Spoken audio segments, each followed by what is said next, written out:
Hi guys. So today I'm going to show you how I use Notion, this piece of software here or this website, to keep track of papers, keep track of literature during my PhD. So this is the actual template itself, the database template, the literature database template. So this uses um, Notion's database feature, which is, I think, one of its most powerful features, that essentially allows you to make a table full of information, and then you can view it in a bunch of different ways, um, which is really good. And then yeah, I'll make this template available in the video or on my website. So basically, um, as I said, the database functions as a table. So you can see here, um, that we've got, so this is the name of the paper, for example, and the tags. So this might be some research topic, and this will be more obvious in a second. And there's a bunch of other information that you can choose to record about the paper, summary information that's useful if you come back to it after your literature review. So, for example, what the research topic or question was, the methodology they used in the paper. So, was it, I don't know, qPCR of patient DNA from biopsies? Was it a longitudinal study? That sort of thing. What the key findings of the paper were, its limitations, and then areas for future research. So these are some things that I find useful to record um, for a literature review. So the tags are the useful feature, I think, because you can use this. These are called different views that you can see up here, and you can set these yourself. But if we go to this view here, for example, you can see that now the papers are grouped by research topics. So these are all, say this research topic here is, I don't know, the role of smoking carcinogens in lung cancer, for example. This would bring up all the papers that I have in the database of that topic. Um, Whereas if I wanted to look at the papers on a different topic, I could scroll down here and see those.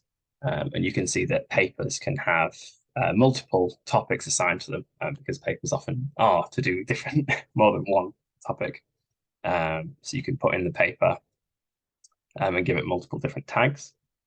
Um, so if you wanted to add uh, another um, paper, let me just see if I can. So I've got another paper over here. For example, this paper here. So MPS one.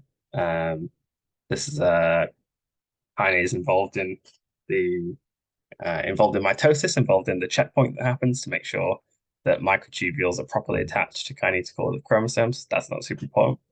But say you've seen this paper and you're like, oh, this paper is relevant to my literature review. So how might you add that to the table? So normally the way I choose to put them in. So when was this published? 2022. So if I scroll down here, click new paper, I put it in as Hayward et al. 2022, and then press the paper name. And then I don't know the research topic or the question because I haven't actually read the paper. But say I wanted to make the topic might be, I don't know, I might choose to topic it as MPS one, and I don't know, kinetochores, and then spindle assembly checkpoint. You can set however many topics you want. So I pop that in, and then I could fill in information on the research topic, the methodology, the findings, etc. if I wanted to. And then if I actually wanted to read the paper and make some detailed information on it, then I can do that here. So if you click on the name of the paper here, it opens up. This is another powerful feature of Notion, is that it lets you embed pages within pages. It'll bring up this additional view here. So this here, you can see the key findings, limitations, etc. These are the rows of the table. So you can see that in this new page. So I might pop back over to the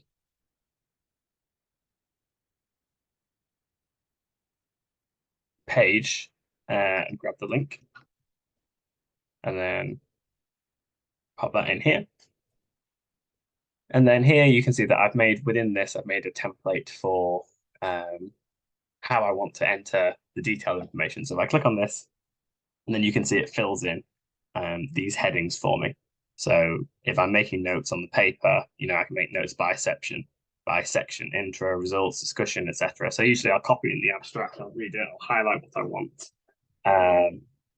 and then I'll go through and make detailed notes. But this is the useful thing about Notion, I think. So you can see if I go back over to group by tag, I can be like, oh, where's all my papers that are on MPS one, and then I can just pop down, and there's only one at the moment, so there's only one in the drop down, but you can see it brings up that paper.